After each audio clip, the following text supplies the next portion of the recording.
Ujawniamy kulisy szczytu Trójmorza. Polska odcina Rosję i przejmuje klientów Gazpromu w regionie. Niemcy mogą odłożyć klimat na później. Kryzys paliwowy może sprawić, że to będą drogie wakacje. Jest 30 kwietnia 2026 roku, nazywam się Wojciech Jakubik, a to jest codzienny przegląd informacji sektora energetycznego i paliwowego Energy Drink. Zapraszam.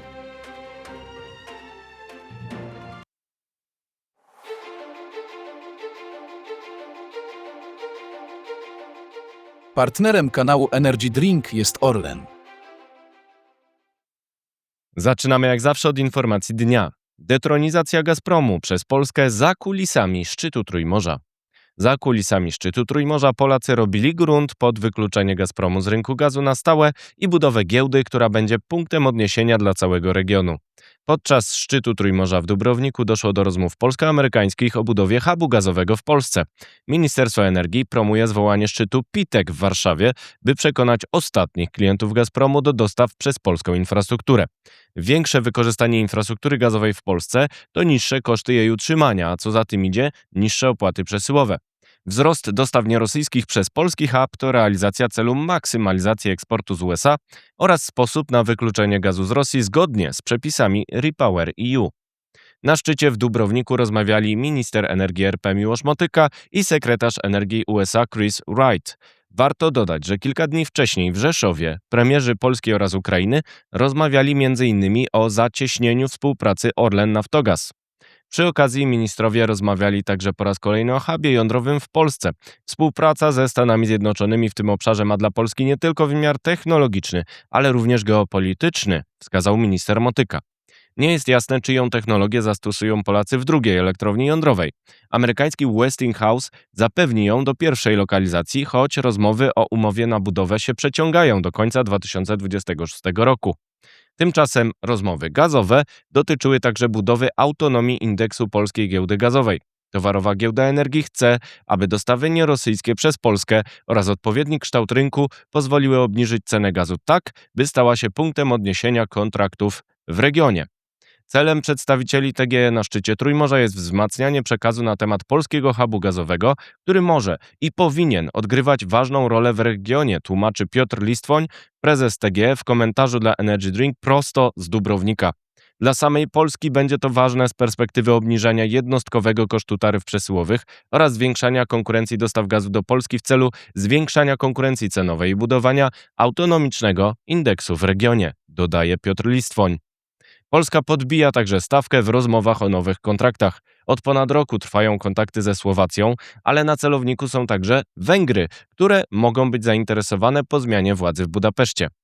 Polska pozostaje w pełnej gotowości, aby pomóc krajom regionu w odejściu od rosyjskich węglowodorów, także Węgrom, przyznaje minister energii Miłosz Motyka. To szarża na obszarze, w którym chcą brylować Chorwacja i Grecja z własnymi gazoportami. Warto nadmienić, że w kuluarach szczytu Trójmorza doszło do rozmów polskiego ministra energii z minister gospodarki Słowacji Denisą Sakową. To kolejne spotkanie związane z negocjacjami umowy gazowej. Rozmowom przysłuchiwali się przedstawiciele Komisji Europejskiej. Inicjatywa Trójmorza skupia 11 państw pragnących głębszej integracji wewnątrz Unii Europejskiej, w tym w energetyce. Jej ważny element to wzmacnianie więzi z USA, istotne wobec nowych napięć w relacjach transatlantyckich. A teraz czas dowiedzieć się, czym dzisiaj żyje energetyka w przeglądzie analitycznym pod patronatem Ośrodka Bezpieczeństwa Energetycznego. Na początek wieści z Polski. Windfall Tax. Według ministra finansów Andrzeja Domańskiego przychody z podatku od nadmiarowych zysków koncernów paliwowych powinny przekroczyć 4 miliardy złotych. Założenia w tej sprawie miały być gotowe do końca kwietnia. Porada energetyczna. Od teraz każdy użytkownik licznika zdalnego odczytu Taurona może skorzystać z funkcji doradcy energetycznego, aby świadomie wybrać najlepszą taryfę, obniżyć rachunki oraz dopasować zużycie prądu do swojego stylu życia. To sposób na zarządzanie ceną energii. Pokłosie OPEC. Opuszczenie OPEC przez Emiraty może mieć znaczenie dla Polski.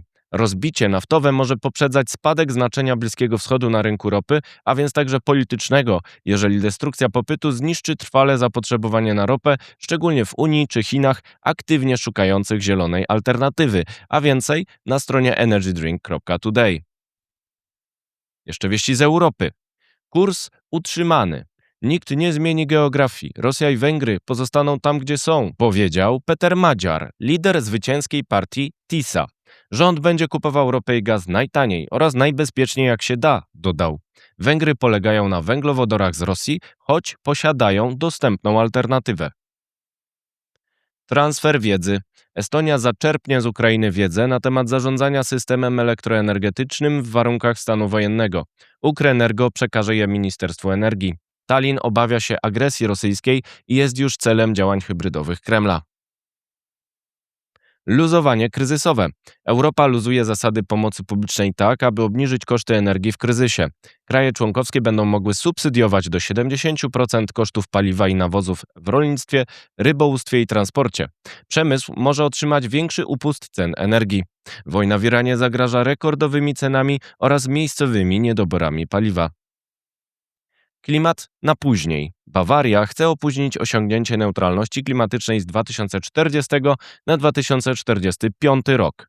Tymczasem na szczeblu federalnym, zwłaszcza po stronie Hadecji, toczy się powoli dyskusja o przesunięciu celu neutralności klimatycznej RFN z 2045 na 2050 rok, wskazuje Michał Kędzierski z Ośrodka Studiów Wschodnich, którego z tego miejsca pozdrawiam. Jeszcze wieści ze świata. Celny strzał. Drony Ukrainy zaatakowały 29 kwietnia przepompownię ropy koło Permu w Rosji. Płonie większość tamtejszych zbiorników paliw. Doszło także do uderzenia na rafinerię Orsk. Ataki ukraińskie ograniczają przychody naftowe Kremla i utrudniają logistykę wojenną. Zator turbinowy trwa. Prezes teksańskiego Solugen, Gwara Chakrabarti, ostrzega, że kolejka po nowe turbiny od GE, Siemensa albo Mitsubishi ciągnie się do 2029 roku. Ceny wzrosły prawie trzykrotnie od 2019 roku. Nie ma alternatywy, bo te trzy firmy mają najmniej awaryjne konstrukcje dzięki zaawansowanej metalurgii. Rywalizacja jądrowa. Chińskie Stowarzyszenie Energetyki Jądrowej przekonuje, że państwo środka jest w stanie budować do 50 reaktorów jądrowych jednocześnie. Powstaje tam obecnie 36 nowych jednostek.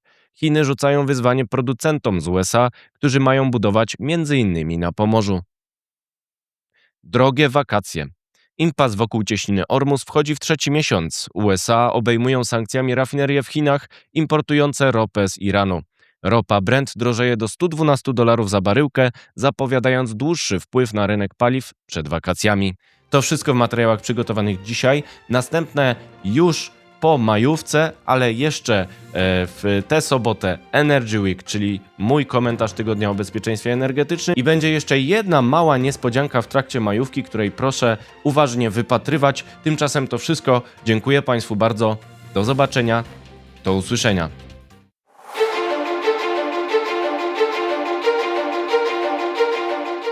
Partnerem kanału Energy Drink jest Orlen.